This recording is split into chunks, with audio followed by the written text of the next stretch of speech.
Before you watch the video, we kindly ask that you hit the like button. It costs you nothing, helps us a lot. On to the show. Super duty tough work. Good morning. What up? Blueprint. Illogic. We are here. Early morning edition. No one was late this time. All of our gear worked this time. Yes. It's going to be a good day. Yeah. Quick update for all the folks at home. Y'all know we in the midst of this 90-day challenge. Mm-hmm. Fitness challenge. Yeah. We still at it, folks. Yeah. If you are participating at home, we ain't forgot. You know, we're going to start making sure we do our updates every time we do one of these before we get into the topic. As of this morning, I am down, I think, 8.2 pounds. Nice. And, you know, which is pretty damn good. It's not as fast as the last time we did this, but right. I'll take it. Yeah. How you doing on yours? I'm doing pretty good, man. I'm down about 6. Let's go. About 6 pounds. Let's go. You know, it's been a little harder. I haven't hit the gym as and worked out as often as I'd like. Yeah. But my diet plan is doing well. Yeah. I think I'm hitting the gym probably 2 to 3 times a week. Okay. You know what I'm saying? Instead of the 4 to 5 that I was, Yeah. And even working out at home it's been tired, man. Like, when you get a promotion at work and they give you more work. You know what I'm saying? Like, I tell you about the jobs, man. hey, Yeah, but, I get it. But I have been me and the wife, I mean, Tay is killing it. Like she's going to the gym 5-6 times a week. Dang. You know what I'm saying? So Dang. She got you looking bad over there. Yeah, she got me looking bad, but hey, I'm doing pretty good. Yeah. So those of you at home who are listening, I can't remember his Twitter handle, but Gat posted yesterday he's down like 16 so far. Yeah. Which is encouraging, So like everybody who's participating, keep it up. You know what I'm saying? We just gonna stay consistent. If you drop a pound, half a pound a week, it's still progress. You know what I mean? Mm-hmm. There's weeks I have where I be on the same weight for like 2 weeks straight. Yeah, me too. I spent 2 weeks on like 170.0 to 171. Like just dancing around in there, like up 0.2, down 0.2, dip into 169, back up to 1. It was like, damn, can I get the hell out of here? Mm-hmm. But I just was like, I'm gonna keep doing the right things and hopefully it'll respond. So, we getting there. Everybody who's doing it, thank you for participating. We're gonna definitely, when we do our results show, we want to have y'all, either tweet us your results, call in your results, or something like that. We want to talk about it when we get ready to do it. But we still got a ways to go, so we encourage y'all to keep going. Yeah. Can I make one more announcement? Yes, you can, sir. Hey, me and Odd Nose Dom have vinyl that has just started pre-ordering for Right to Ship. Yes. New cover art. Okay. We have a remix of the song Handwriting from Gel. Okay. And a bonus song that wasn't on the original is on the vinyl along with the instrumentals. You can get it through audiorecon.us and their Bandcamp page or our respective Bandcamp pages. So go cop it. It's only 100 copies available. Ooh. Don't miss out. Yes, support the movement, support Illogic, support this podcast. We podcast, but we do have music as well. And this music that he's talking about is fire. So please go do it. Shout out to Odd Nose Dom, all our former Ohio/Anacon bros. You know what I mean? Cincinnati cats who was there when we started our shit and they started their shit, stomping around at the same time. So peace to them. So today's topic, now that we've paid the bills, today's topic is one that we actually were requested to do from a loyal listener and friend of the show, DJ Paz2 from Columbus, Ohio. Shout out to Paz. He was like, hey, Super Duty Tough Work, why don't y'all do a De La Soul episode? Because I know y'all would do it right. Huge compliment coming from my brother. Shout out to Paz. And, I don't know if I got the exact tweet. Let me see if I got the exact tweet here. But he said, with De La Soul as a bubbling topic, I think it would be dope for the most infamous podcast, Super Duty Tough Work, to lay down 10 points as to why De La Soul is important to hip hop, or why they have been so elite and influential in their career. I know y'all would knock it out the park. Yeah. Makes me feel warm and fuzzy inside. You know what I mean? They know. You know, we don't. If we gonna do it, we gonna do it. They know. You know. Nobody's gonna do it like we do it. Our MF Doom episode, classic, fire. You know what I mean? Hey, we gave Biz Markie, you know what I'm saying, a classic joint, fire. Yeah. You know what I mean? Run the Jewels, another fire. Classic. We don't do these artist breakdown episodes very often, but when we do, we try to make sure they're thorough, and we do them from a different perspective, which we haven't seen anybody else doing, which is, why were these artists successful? And it's not just, oh, they were dope, they had this great song. We want to break down the mechanics, the traits, if you will, the skills that they had that set them apart and made their music so iconic, because both of us are huge fans. I have moments with De La Soul's music that, like, I will always remember. Yeah. You know what I mean? I'm sure Illogic does too. We both do. And they are one of the most influential groups on us. So we want to make sure we do them right when we do this. And so this episode is about the genius of De La Soul. And we don't have 10 points, but I think we got 9 or 8. And they're all strong.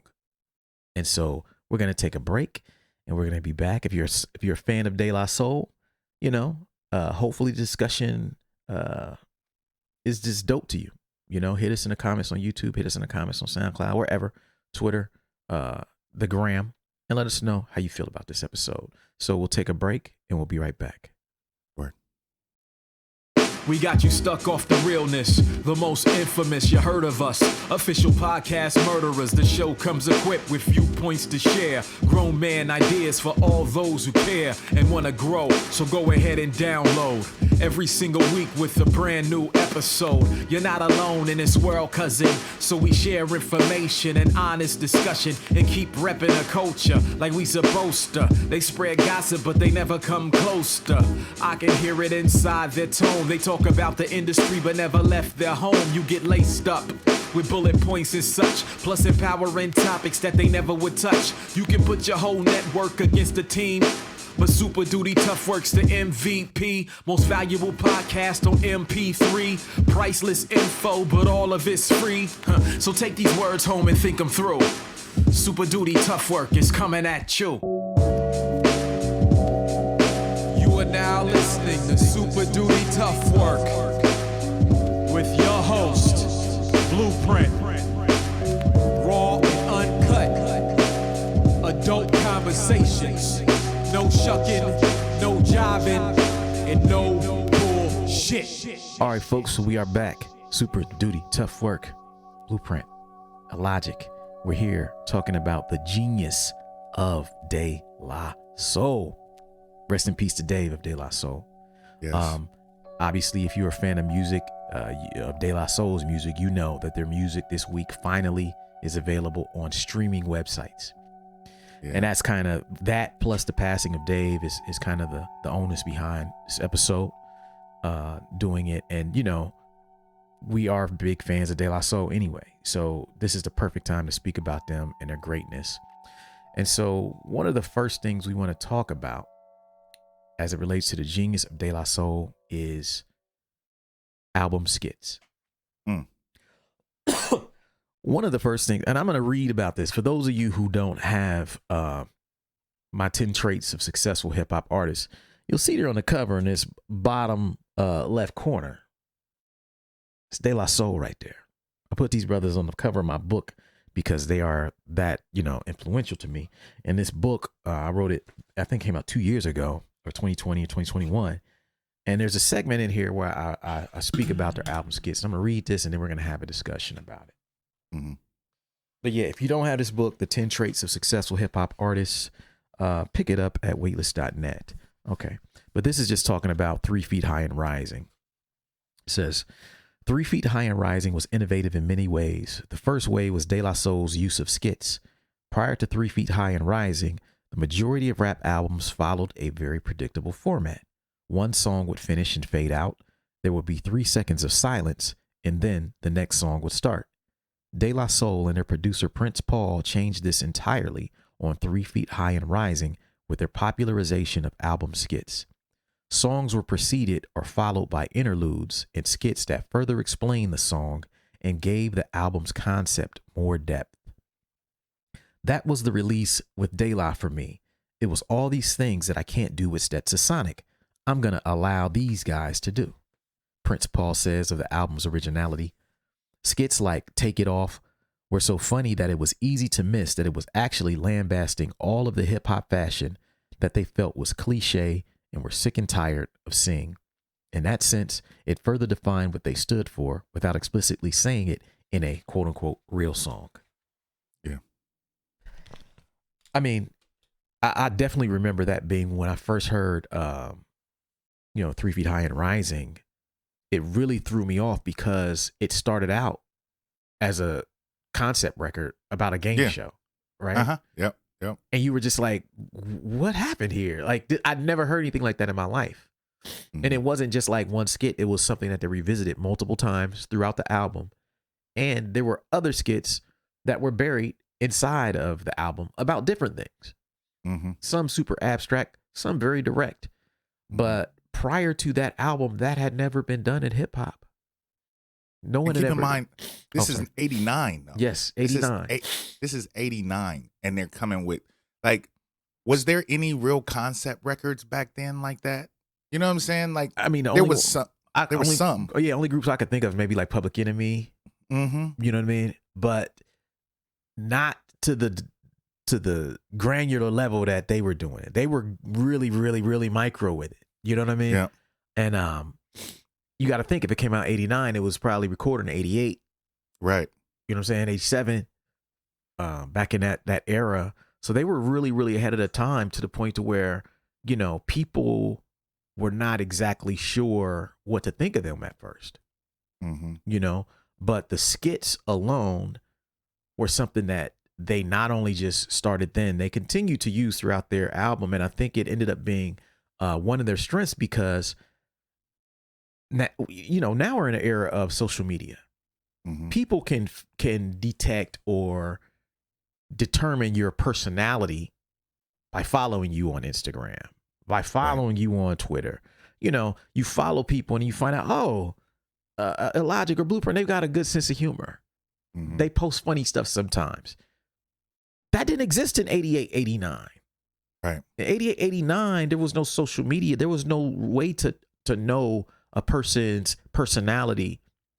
But De La Soul innovated in that they gave themselves a way to show who they were and what they stood for outside of just the rap songs. Mm-hmm. And I mentioned in the book the Take It Off skit, take them joy that, like, it was funny, but then it was like, oh, they're making, just talking about all these cliche fashion things that everybody was doing in hip hop and how they weren't going to do that shit. Take it off. You know what I mean?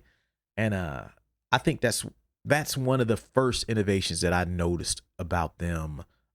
Even back then, no one was doing skits and interludes the way they were.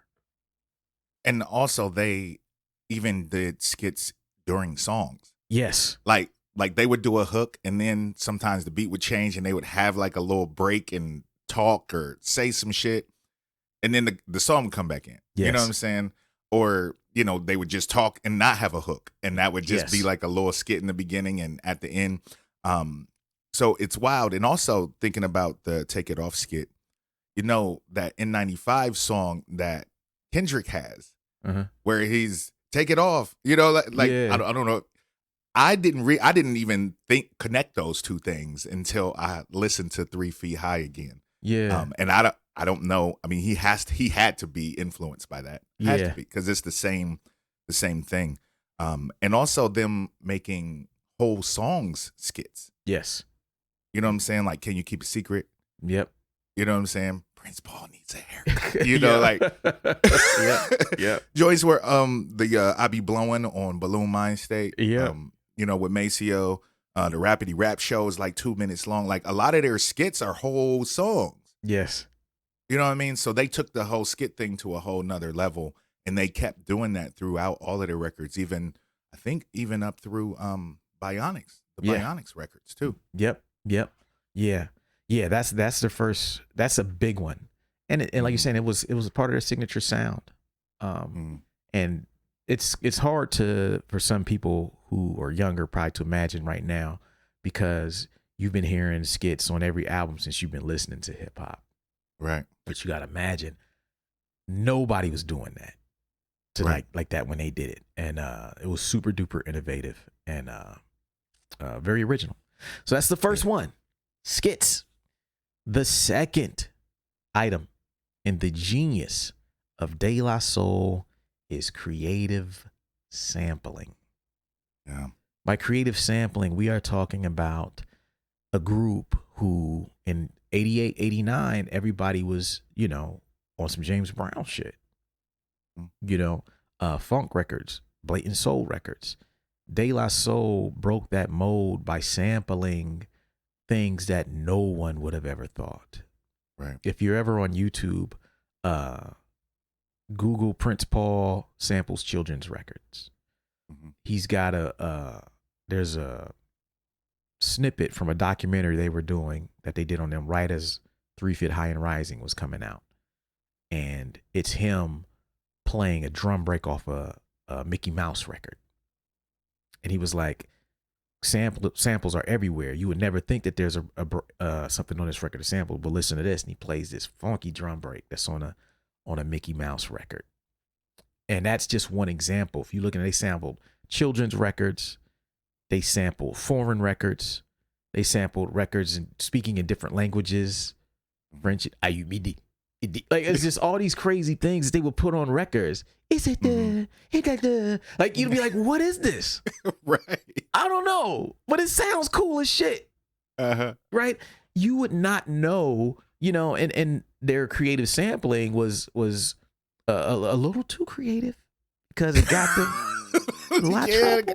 Got them hit. Yeah, you know, they started sampling, like the first lawsuits in hip hop weren't from sampling the James Browns of the world. Nah, they were sampling the rock records and going out of those left field samples that no one else was touching. Those artists did not appreciate sampling like that. Right. And some of those artists, you know, filed lawsuits, which led to a lot of these situations where De La Soul's music was not as available as it could have or should have been. You know what I mean? Yeah. And so, but their creative sampling is just one of their strongest traits, because at that time, you listen to the records and you had honestly never heard anything like it in your life. No, not at all. You know, like I think about my first memory of De La Soul. I had just got a little tiny boombox, and I tell this story in my book. And I remember going to visit my family in Cleveland. I had this little boombox, and they had a little park across the street. And so we would go across the street, and they had a radio station there. It was 92 something, but they had Friday night mix shows. And I couldn't have been on more than 13, 12 or whatever I was. I was pretty young. And I remember walking across the street because some kids was playing over there, and we played, and then we sat, and they told me which radio station, because I wanted to tape the mix show to go to. As soon as we turned it here, I hear, don't. I was like, what the fuck is this? Plug one, plug two. It just, everybody was sitting there on the bench like, what the fuck is this? And it was very endemic of hip hop at that time. You never turned on the radio to hear the same thing. You knew you were going to hear something different, but I didn't know it was going to sound like that. And I was taping it, and I just kept playing that song over and over and over, because I'd never heard anybody in hip hop sample something like that, beat like that, and it sound that crazy. But that's De La Soul. Yeah, the wild thing about De La Soul, they were like the Bomb Squad, but with jazz records. Yeah. You know what I'm saying? Yeah. Like there was always these weird little things that that Paul would put into the beats, but it always had this really cool groove to it. And back then, like some of the samples and drum breaks that they would use were not the, you know, typical 4/4 you know, and everything was up tempo. Yeah. You know what I'm saying? Like it was really cool to listen to, because just diving back into their early catalog, because if you're a fan like me, you probably got the folder back in the day when they released their whole catalog for free. Yep. They sent it out to everybody. Yep. When they was mad, when they was pissed off, and they sent them joints. But yeah, I haven't listened to their whole back catalog in a while. But hearing it, you know, like especially now that I'm making beats, I'm starting to hear things and understand a little more about how those things were constructed, and I'm even more amazed because sometimes I still can't figure out like how did he find that rhythm? You know what I'm saying? Like, are those programmed drums? Is that a break? Like what you know what I mean? So it's really cool to listen to now in a different perspective. And yeah, man, they were the bomb squad with jazz. It was like, you know, it's wild what the Native Tongues did for jazz records. Oh, you know yeah. As far as the sampling. Yeah. And when I was studying them, I was reading about how like all their parents were deep into music. Mm-hmm. So like Dave's parents had a crazy music collection, similar to like Q-Tip's did. You know what I mean? Like Q-Tip's dad was a huge jazz head, which explains how Tribe's sound kind of ended up being what it was. But something else I'd like to add about their creative sampling is like they were the first group who just was like, it's okay to sample literally anything. Yeah, doesn't matter. But they also weren't afraid to sample regular shit. Right. You know what I mean? Like Me, Myself, and I. Mm-hmm. You know what I mean? They rhymed over it, and whether they liked it or hated it, that was one of their biggest songs. But it was like it fit on the record. Right. Because it was like, okay, well, we know you'll sample any of this dope, obscure stuff, but you'll also sample and rhyme over this shit right here, this funkadelic shit. Mm-hmm. And write something dope over that. I think that's a big lesson to artists. It's not necessarily what I see a lot of artists do now with sampling is like they're very militant about sampling unrecognizable, unmelodic, obscure music just to say, and then chopping it to high hell. Yeah. You know what I'm saying? Yeah, I do. They take great pride in that. Mm-hmm. But they fail to see that there has to be balance. Right. There's a listener on the other side. Mm-hmm. They need something to grasp onto. And sometimes there's no better way to really, really make people appreciate sampling than to sample something familiar. Right. And just loop it. Just loop it. Just loop it. Sometimes because when I first started, I was one of those because I thought like, you know, I'm going to be a purist. You know what I'm saying? Like, I ain't going to sample what everybody else is sampling. I'm going to chop the shit out of everything. And, you know, and a lot of my early beats were real weird and obscure sounding, didn't have no groove, didn't have none of that. Yep. And now it's like, yo, if it works, it works. You know what I'm saying? Like, I'm looking for the groove. Yes. I'm looking for, you know, even when I'm chopping stuff, I still need those pieces to have a groove to them. Yep. You know what I mean? So, yeah, I was one of those dudes. You know what I'm saying? I'm not no more. You know, I still like the obscure shit, but you know. Yeah, but you can't be afraid of like using something dope just because it might be a little more known than something that isn't. You know what I mean? It's like the end of the day, we're here to make dope music. Right. De La Soul never lost sight of that. Right. From the obscure records to the more popular records to not sampling at all, their music was very melodic, very catchy. You know what I mean? Like you could hum along with all their best songs, the melody on them. And that's something that is a byproduct of their creative sampling. That's number 2. Number 3 part of the genius of De La Soul is the rhyme patterns. This is where me and Illogic just like, you know, we notice these things. I'm going to read an excerpt of my book real quick, The 10 Traits, where I talk about this because this is something that they innovated in a huge way. And hold on. I'll read this quote. This quote says, "The second innovation of 3 Feet High and Rising was the style of rhyme that rappers Posdnuos and Trugoy employed. While their peers predictably rhymed words at the end of every bar, Songs like Plug Tunin' featured them rhyming every other bar. Sometimes they would rhyme within the bar, but not at the end of it. Other times they wouldn't rhyme at all, prioritizing what needed to be said above the unspoken rules of rhyming every bar. Yeah. For example, answering any other service, prerogative pays positively, I'm acquitted. Enemies publicly shame my utility. After the battles, they admit that I'm with it. Simply smooth will move, vinyl like glue, transistors all nevermore shown with, like when vocal flow brings it all down to ruins due to a clue of a naughty noise called plug tuning. When I heard that, my mind was like, dog. Yo, if you are a fan of me of mine, you probably have heard me use this pattern before. Yeah, every other bar joint. Yeah, and the reason is because of De La Soul. Yes. When I heard that, because I had never heard anybody rhyme like that. And it was also, and I think also they did it probably too because a lot of their songs were really fast. Yes. You know what I'm saying? So it worked in the speed of the song as well as, just doing something different. And something else that I noticed with their rhyme patterns is that in a lot of their, especially their earlier songs, they both rhymed in the same pattern. Yes. Throughout the song. Like it wasn't, it wasn't like you write your verse and do whatever and I'll write my verse and do whatever. Like they were in sync throughout the song. If Paz did that, every other bar rhyme, so did Trugoy. Yes. If they had these, obscure lines that dropped in certain places, a lot of times in their verses, those weird rhymes dropped in the same weird places. Yeah. Like it was, it was really interesting. Like oodles of O's, peas porridge, past the plugs. Yes. You know what I'm saying? Magic Number, a lot of their songs, did that. And they kind of got away from that more in On Stakes is High. Yep. Especially.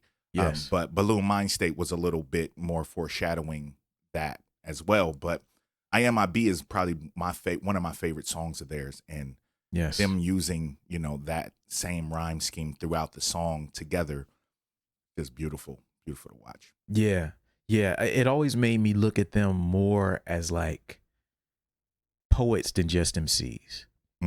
Because if you were to take that rhyme, when you listen to it, it can throw you off because our minds are trained to listen to the rhyme at the end of the bar. Right. The rhyme within the bar or whatever. But they were delaying the rhyme, going a bar, 2 bars without picking it up. Sometimes even later, often like that. You know what I mean? And it just really made me think like for the first time, you could write these rhymes on paper and they will be just as dope as them being said, which I don't think is a quality a lot of hip hop has. Yeah. A lot of rhymes sound great when you say them, but if you write them on paper, they don't translate. They don't slap like that. Right. They'll translate. De La was one of those groups where their rhymes were just as good as on paper as they were being said with charisma and delivery and all that other shit. Which, it's good. And Trugoy was good for not rhyming. Yes. He was good for just letting the words speak for themselves and be rhythmic without rhyming. And that's one of the things, honestly, it took me a couple albums to really appreciate about him. Because Pastanuce has always shined. Yes. And Pastanuce is like in my top 3 rappers of all time. Yeah. Because he's just so innovative with his own personal rhyme patterns. But I didn't really appreciate Trugoy till Balloon. Yeah. And then Stakes is High, they were even. Record. He destroyed that record. But then after getting deeper into Balloon and going back and listening to 3 Feet High, and listening to Dead, he was always that good. It was just, he was a lot more weird than Paz was. You know what I'm saying? His style was way more different than Paz's was, and it was a little different it was harder to get into him back then because he wasn't rhyming all the time, except for the songs where they rhyme together. But I appreciated his genius once, in Balloon, it was like, oh, okay. I was sleeping. I was sleeping. Yeah, I was sleeping on Dave. It's almost like what you described makes me think that they kind of had 2 different directions in terms of how they were writing. Like Dave started out abstract, got more and more direct. Paz started out more direct and got a little more abstract as time went on. Yeah. You know what I mean? And like Balloon Mind State is like that intersection. But by the time you get to Stakes is High, Dave is directing a motherfucker. He's right. He's in your face. You know what right. I mean? Right. Well, he started out abstract. They both were on this chart. They were going two different directions. And then they both kind of got there at the same time, but they started at two different directions. It's kind of wild, you know. Now that you say that makes me see it. Yeah. But yeah, that's rhyme patterns. That's number 3. And we'll take a break and we'll be right back. Word. This is your weekly reminder that we have 2 books that you, as a listener or watcher of this podcast, need to absolutely own. The first is The 10 Traits of Successful Hip Hop Artists, and the second is The Social Media Cheat Code. Both of these books were released within the last year. The 10 Traits of Successful Hip Hop Artists is a book where I go through the stories and explain the traits that are behind the success of some of the biggest names in hip hop today. The book has got nothing but amazing feedback. And if you are an artist, business person, whatever you do, if you would like to be inspired and would like to learn more about hip hop along the way and also see some reinforcement of the concepts that we talk about on this podcast, The 10 Traits of Successful Hip Hop is for you. Second book is The Social Media Cheat Code. That is for everyone who listens to this podcast who does not consider themselves an expert or really good at social media. It's not for super experienced people. It's actually for people who are on social media but are not getting the results you need. So what we did is I broke down like 12 or 13 strategies that I use all the time that actually work really well for me. I put it into book. I gave you examples and I tell you how to implement it. That's a book you absolutely need as a listener to this podcast, watcher of this podcast. If you're on YouTube, supporting these books actually goes a long way towards supporting the podcast. So to support the show, if you like what we do, obviously we don't necessarily get paid to do this shit. So support the products and services that we create. And these 2 books are a big part of that. We appreciate your support, and back to the show. Podcast, we try to do it a little differently. We try not to just talk about their music. We try to talk about the things that made them successful behind the music, because these are things that we think that as fellow artists you can learn from, because it's hard to just be like, oh yeah, they're dope, the rhyme's dope, you know what I mean? But when we break it down like this, we hope that you will kind of take some of these bullet points with you and see how you can apply them to what you do, and also get a greater appreciation for the artists themselves. Right. That said, we are on number 4, part of the genius of De La Soul, and that is their fashion, their look. And I'm going to read a couple excerpts from a book where I speak about this, and then we're going to talk about it a little bit more. All right. Second.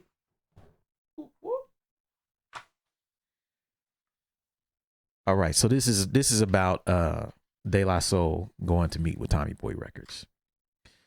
Once the demos were cleaned up, it was only a matter of time before labels heard the same thing that Prince Paul heard. I thought they were pretty fantastic, and I had a meeting with them, says former president of Tommy Boy Records, Monica Lynch.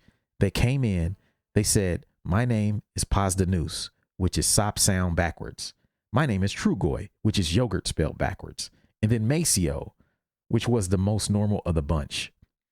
And they had these unusual haircuts, and their style was completely anti-ethical to the prevailing aesthetic of hip hop at the time, which was much more driven by black leather and gold chains and such. They were definitely like these introverted, nerdy guys that were very cool.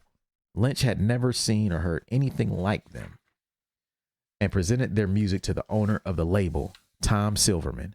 Silverman was immediately blown away by the group's originality.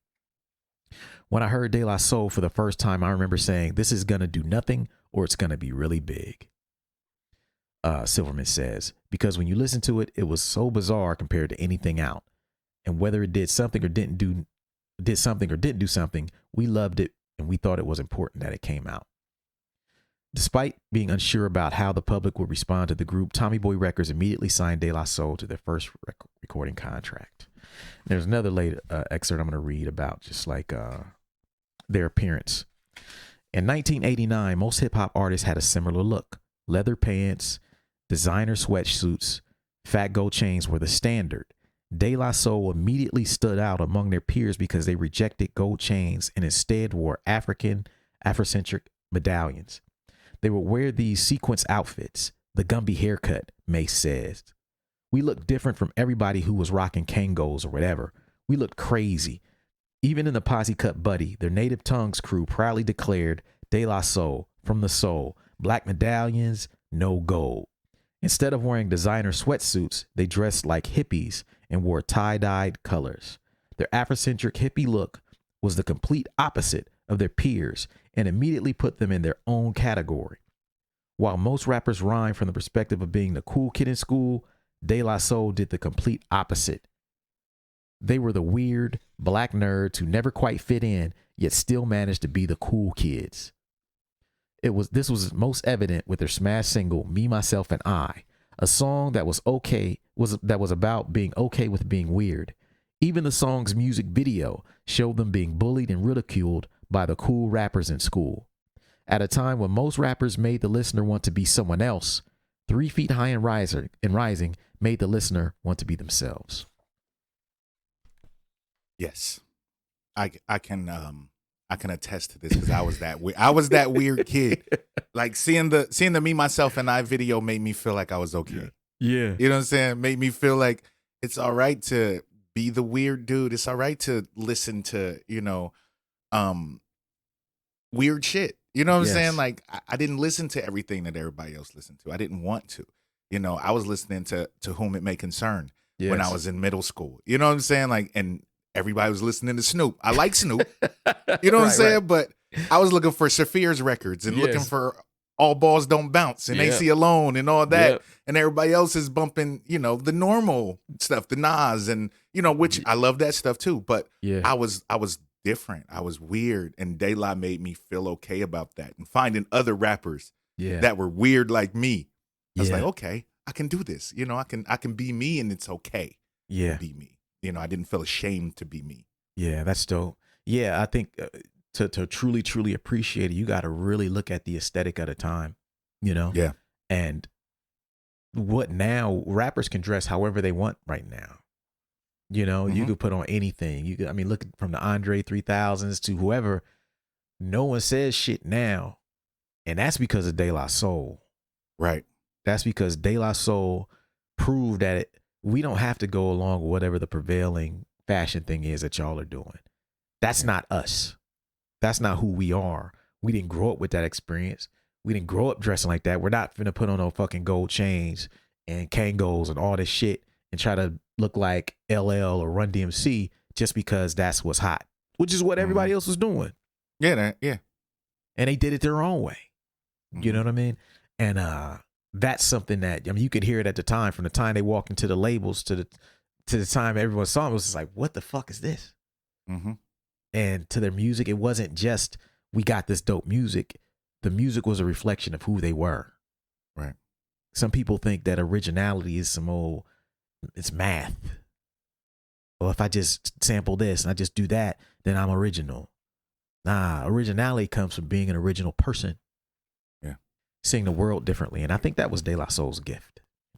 Yeah, that was all in Native Tongues. Shoot, when you look at any of the videos that Tribe did from, Instinctive Travels, they were dressed weird. Jungle Brothers dressed different, dashikis and, we call them hammer pants now, but they had, you know what I'm saying? Like the pants and the Asian, the Chinese hats, like the big joints, like Q-Tip always was rocking those. They just look different. You know what I'm saying? And it was like, oh, we can do this. All right. The weird kids can win. Yeah, exactly. De La Soul winning was a win for the weird rappers. Yeah, you know what I mean? Because prior to that, you didn't really see as much of that. It wasn't successful. You had to look a certain way to be successful. And De La Soul directly, indirectly paved the way for pretty much what all of us do now or had the opportunity to do. Right. And fashion's a part of it. So that's number 4. Number 5 thing behind the genius of De La Soul is their perspective. By that, I mean a perspective they rhyme from. I'm going to read another excerpt of his book because, this is very important to understand what De La Soul was doing and the environment at the time. Hold on. 1 second. Let me find this. John. Okay. Here's an excerpt. It says, the perspective they rhymed from was also unique. Although hip hop had firmly established itself as a voice for the inner city black youth, the voices of black kids from the suburbs had never been heard prior to De La Soul. Being here made us just see a different light, says rapper Trugoy. I mean, people in the Bronx might have seen crime on an everyday basis, might have seen problems in the community on an everyday basis. I think just being out here just basically opened up our minds. It wasn't cluttered with all the noise and all the crime and all the things that I guess every other rapper is talking about. De La Soul wasn't from the hood, and they weren't acting as if they were. They were just teenagers who were having fun, making great music, and being themselves. And that was enough. 3 Feet High and Rising was a stage for us, Trugoy says. Being kids, having a good time, out of high school, being jerks, being silly. The result was an album that never got stuck in one place for too long, moving freely from topic to topic without ever sounding too contrived. Nice. Yeah, that's something that I think definitely goes overlooked with them. Because even now, a lot of people have to kind of have to deal with that. We still got rappers out there risking their safety just to try to keep it real and shit. Yeah. Trying to prove that they're hard or they're tough to a crowd who really don't even have their best interest in mind. And you try keeping it real, but you should try keeping it right. Exactly. Exactly. Well done. Quote from my man Positive News. Well done, Illogic. Yeah. It's true, though. You know what I mean? It's like, even back then, it wasn't cool to go against the grain and be like, look, I don't know shit about that. Right. Yeah. I'm not a gangster. I'm not going to rhyme about that. Yeah. This is what I know. This is how I came up. I'm going to be me. Mm-hmm. Everybody loved them for that. Now, and it's a shame that even all these years later, a lot of artists don't get that it's okay to be you. It's okay. Like, there's nothing wrong with growing up in the suburbs and having 2 parents. Yeah, man, because the average motherfucker is not a gangster. No. The average dude is not a G. The average dude won't just punch somebody in the face or shoot somebody or sell drugs. Like, the average person is not that. And I think that's really why they resonated with people, because they seemed more relatable at the time. I couldn't relate to NWA. Right. You know what I'm saying? I couldn't relate to Spice One. I couldn't relate to, those kind of, even, like, I couldn't relate to the gangsters in New York either. I couldn't relate to that. I like the music, but I could relate to them a lot more. I could relate to LONS when they came out. I could relate to, a lot of the other people that came out, the Tribes and, Queen Latifah's and MC. I could relate to that kind of stuff a little more. Yeah. And most people could too, Yeah. I mean, statistically, like you're saying, I mean, are there more gangsters in the world or are there more regular people in the world? I'm inclined to believe it's more regular people who are weird and have a problem fitting in than there are gangsters out here doing crime and turn around and recording rap records. Right. I think the true gangsters in rap are probably on some 1% shit. Yep. Just like anywhere else. But you probably got a good 20 to 40% of people are weird. Yeah. You know what I mean? It's less than that. It's like, it's some weird people out there or just don't fit in. Right. Or not naturally like extroverts and just walk in and it can blend in with any crowd. The average person is not like that. They're to themselves. They have interests, hobbies. They're great people. They're just not like, super outgoing, but they're okay with who they are. Yeah. De La Soul spoke to those people and that perspective prior to them, because they are one of the first groups out of Long Island. They're Long Island legends. You know what I mean? Yes. They're not from the Bronx. They're not from Harlem. They were not from these areas. They're not from Brooklyn. And it was okay. Mm-hmm. It was okay. That's the big thing that I took away from them, and I hope that other people take that away, because it's not, as I mentioned earlier, they didn't try to be anything. They just embraced who they were, and their art and music was a reflection of that. It wasn't a marketing scheme. You know, they didn't. You can't rhyme about that kind of stuff if you don't have a certain freedom about you. And like he said, we didn't have to worry about certain things every day. You know what I mean? Out in the suburbs of Long Island, they wasn't dealing with the same pressure that other kids were. So they just rhymed about what they knew, and it was fresh. You know, that is number 5. Number 6 thing behind the genius of De La Soul, which I think has been a trait throughout all their albums, is their anti-materialism.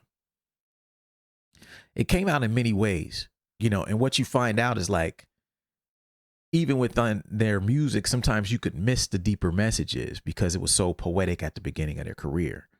But as we mentioned, as their career went on, by the time they got to like Balloon Mind State, they were getting a lot more direct about everything.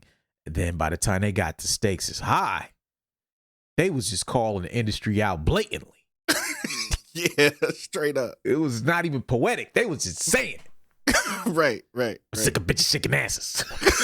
Right. Sick of talking about blood, sick of Versace glasses. Sick of Versace glasses. Sick of name brand clothes. Yep. Straight he never would have wrote that rhyme on 3 Feet. Right. De La Soul. He wouldn't have said it like that.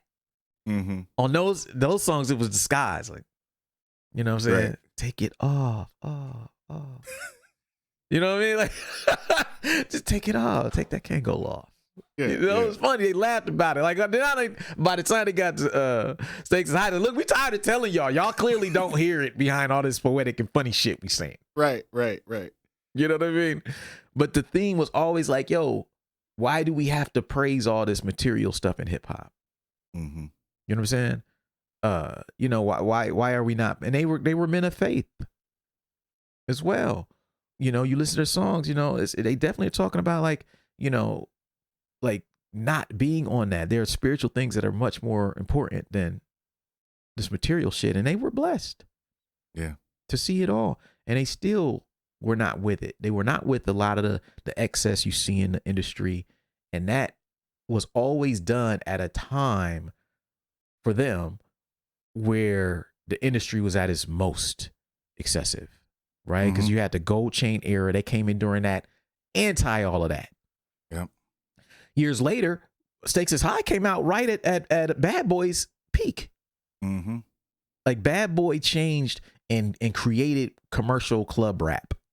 Yep. What we know of commercial rap, club rap, did not exist prior to Bad Boy.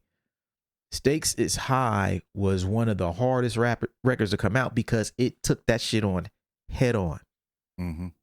And it did it at a time when a lot of rappers were afraid to do it. Yeah. Dudes was willing to put on a shiny suit. They wanted to collab with Puffy and them. Mm-hmm. De La was like, nah, man. Nah. Yeah, and you look at 91 when Dead came out, that was like the spark of gangster rap. Yep. You know, because that was the year Niggas for Life came out, I believe, which was NWA. I think Pac's first record came out, I want to say. It was a lot of gangster rap that really hit when Dead hit. And the concept of that record and them coming out saying, like, you know, we talk about all this flower stuff, but we ain't no punks. Exactly. You know what I'm saying? Because Cats was trying to punk them at the time. Yep. You know, and then going to Balloon Mind State, just the title alone, you know what I'm saying, was talking about the anti-materialism and the industry and just the, you know, it might blow up, but it won't go pop. Yeah. You know what I'm saying? Like having songs like Ego Trippin', having songs like I Am I Be, having those In Focus, you know, In the Woods, all of those songs, they were talking about things that meant something at the time that was so anti what the industry was promoting. Yes. And they've always done that. They've always stood in opposition of what's been popular and what to them was endangering our people. You know, putting our people at a disadvantage. So, you know, they've always been activists on the mic without waving a flag or pumping their fist, you know, in your face. They've always been on that side of activism, just doing it over some cool beats and with some cool rhymes. You know what I'm saying? But they've always had a deeper meaning and purpose in everything that they've done on every record, pretty much. Yeah.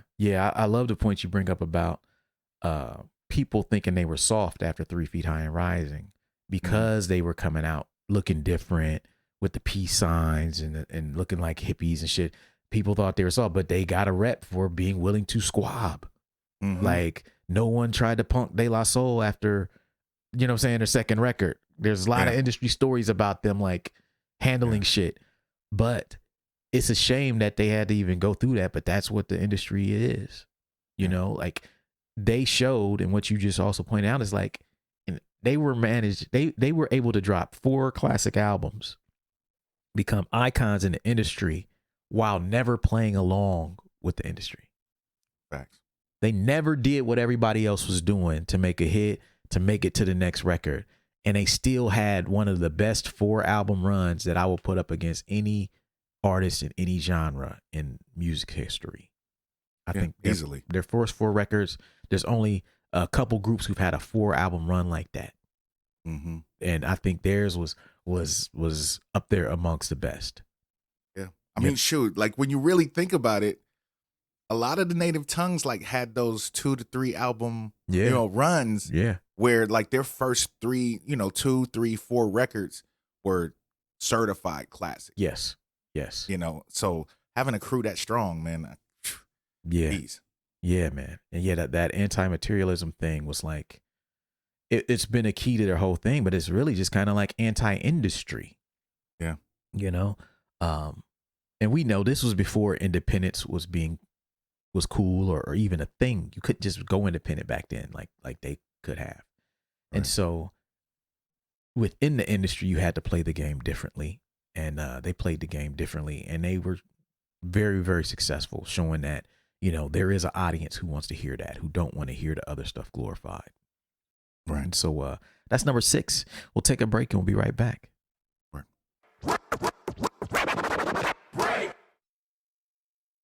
Quick announcement. Over the last several years, we've been asked many times by the listeners of the show if we would ever open it up to the public for advertising. We've always been interested in this, but we never had the systems in place to make it work properly. I'm proud to announce that we are officially accepting advertising from the public on Super Duty Tough Work. Meaning, if you're a small business owner or an artist and you'd like to create more awareness about your product, service, or release on the Super Duty Tough Work podcast, we're now in a position to do that. For more information, email us at superdutytoughwork@weightless.net. Again, that's superdutytoughwork@weightless.net. Email us there. Tell us a little bit about who you are, what you would like to promote, and we'll get back to you as soon as possible to let you know if we think it's a good fit and what the next steps are. Thank you for your time. Back to the show. All right, folks, we are back. Super Duty Tough Work. Blueprint. Illogic. We here. Talking about the genius of De La Soul. The genius of De La Soul. We got 2 bullet points left. I hope you all have been enjoying this episode, you know, as it makes us appreciate their art and their legacy more, you know. You got to get people their flowers sometimes while they can still smell them. And I hope that this is what this turns into. So let's talk about the number 7 trait that has fueled the genius of De La Soul. And to me, that is their reinvention. Yes. De La Soul was one of the only groups I know that can come out with a sound, popularize it, then kill it on their next album, be successful, come back, kill that sound, say, we don't want to do that anymore. And then the next thing is successful. And they did that shit all over their career. When they were masters of reinvention. They started the whole thing with the Daisy Age, right? We got the Daisy Age, we got the medallions, we got the hippie thing going. You know what I mean? We got this poetic thing going. And then what they do on their second album, they said, you were tired of that shit. De La Soul is dead. And they had with this fucking daisies poured, tipped over, broken vase of daisies on the album cover, showing that, hey, We know what y'all think y'all getting. You're not getting that anymore. Mm-hmm. This is after going platinum and having a huge album. Yep. There's a story they talk about where when they explain the concept of their next record to the label panicked. Scared. They say, hey, so what's going on with your second record? Your sophomore. How you gonna follow up this huge record, this 3 feet? They say, oh, we're just gonna kill that whole thing. We're not gonna do that anymore. We're gonna say De La Soul is dead. We're gonna put a flower pot on the cover. It says the whole thing is dead. We're gonna do a completely different sound. Mm-hmm. And we're not gonna do none of that shit we did. Label's like, what the fuck are you doing? Know Me, Myself, and I? No, none of that shit. No radio hits. Sorry.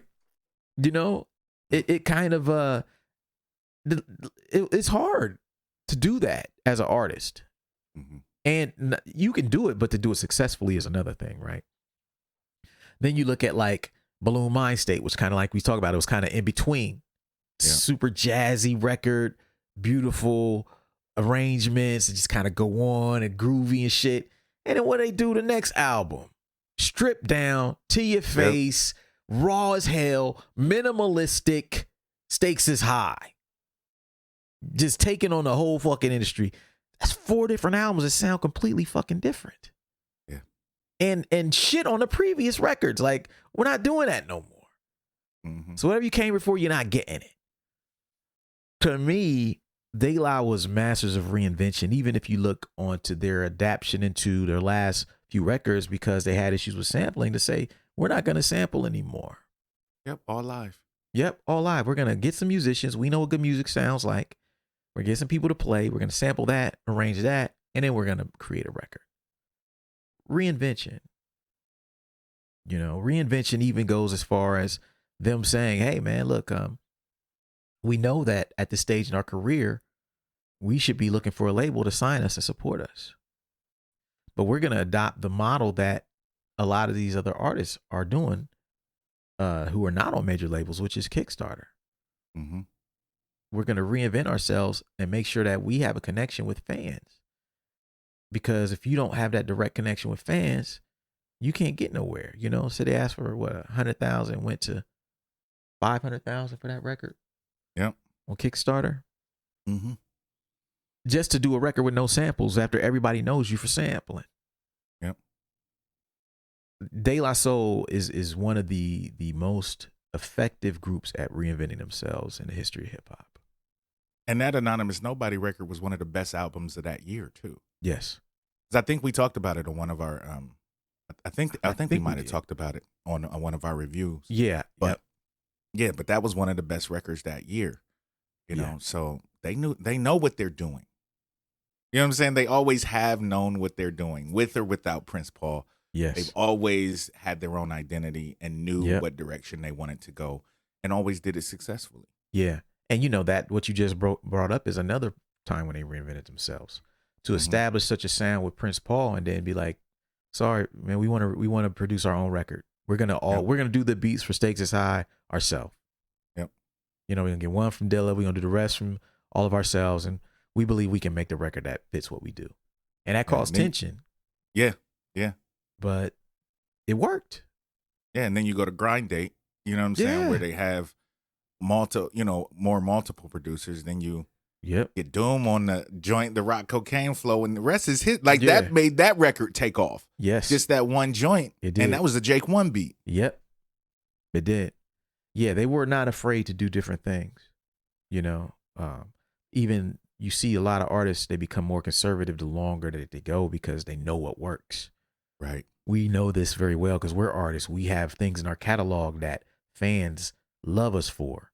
Mm-hmm. And sometimes we know we need to be fucking with that shit to be successful. But we know if we don't do it, we could cut off the fucking water. Right. You know what I mean? They were never afraid of that. They knew what people loved them for, and were not afraid to kind of move around and do different things and reinvent themselves within that. That's number 7. Last bullet point coming up, folks. And this is industry navigation. Industry navigation. By this, I mean, this is something that we've seen in the last 10 years from De La Soul, which is not even about their music per se, but it's about how they handle their career in the music industry that I think is very innovative. And something you alluded to earlier was how about maybe it was 10 years ago, 8 to 10 years ago, this was on the digital download side. Due to all the sampling issues, De La Soul's music was not on the popular it wasn't on iTunes. It wasn't on, you know what I mean? None of these MP3 sites. You looked on there and it's like, yo, there's a whole generation of people who aren't listening to De La Soul because it's not available in MP3. So what did De La Soul do? They realized that there was like a loophole. You had all the torrenting sites, file sharing technology. Mm-hmm. And what did they do? They said, hey, look, man, we're going to let y'all get our whole catalog for free for one day. Yep. As much of it as you want. Yep. And in exchange for your email address. Yep.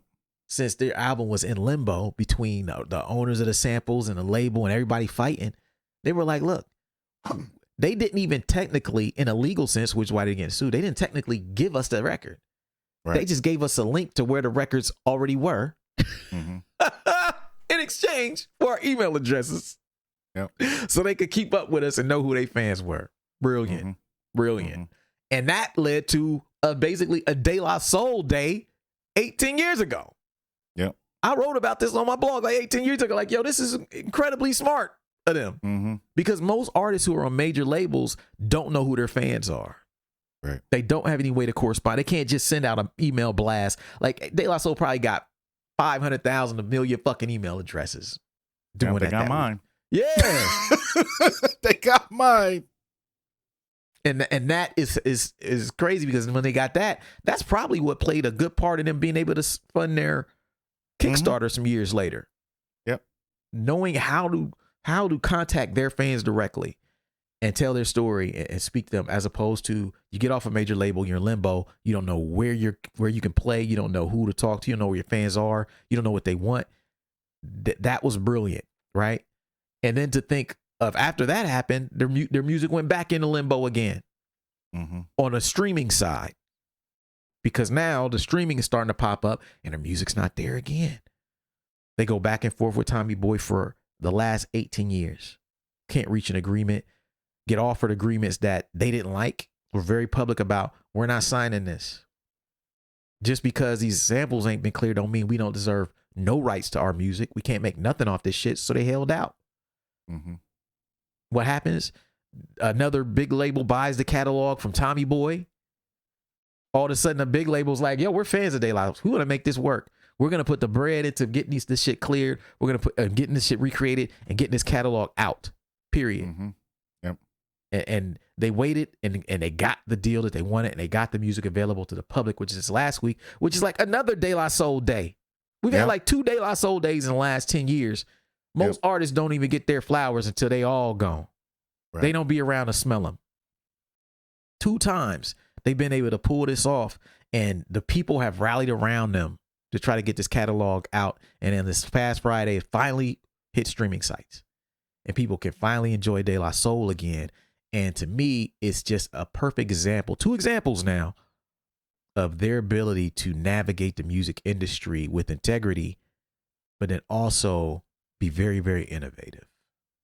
Yeah, it was beautiful. It's been beautiful to watch over, the years, just how they've been able to move, even when they were signed and when they were putting, their records out, how they were able to kind of chuck the finger at the industry in the process of being part of it. Yeah. And then once completely kind of removing themselves and moving at their own pace, once they got off the label and tried to, started making their own stuff.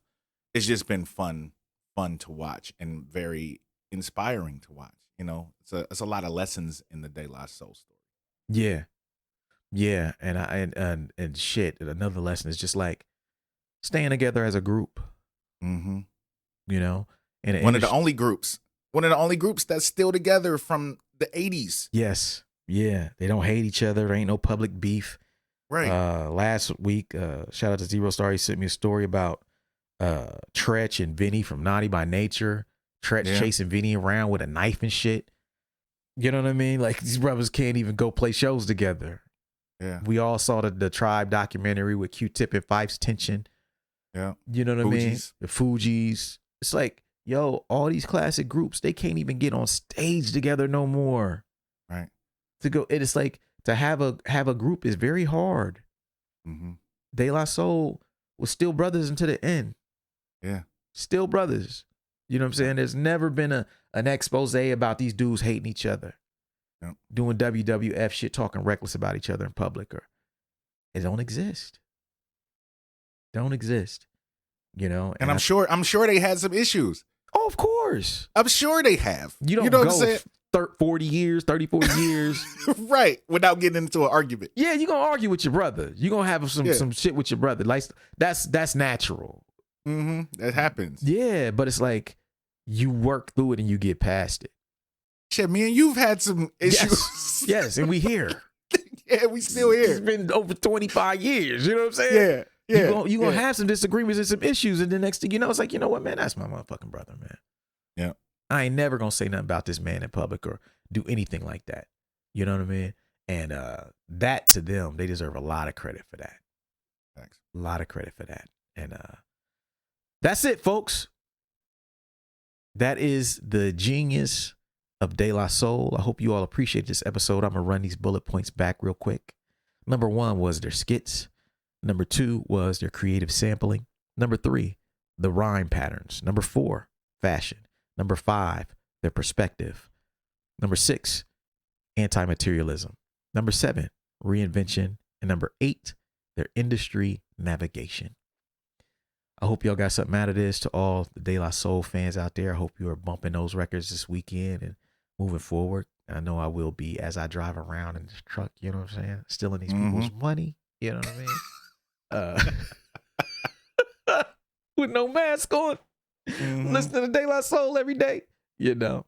And, you know, if you are participating in our 90-day challenge, stay strong. Yeah. Saying keep tracking them calories, man. Keep doing that little workout. If you don't feel like doing the full workout, just bust 50 push-ups, 50 sit-ups.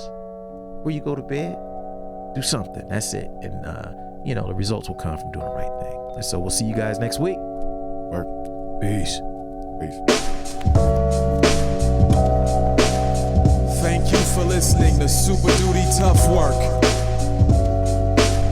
Subscribe to the podcast on iTunes. Follow the podcast on SoundCloud. Peace. Shoot, I got styles already that's more complex that nobody know about. I mean, super duty tough work.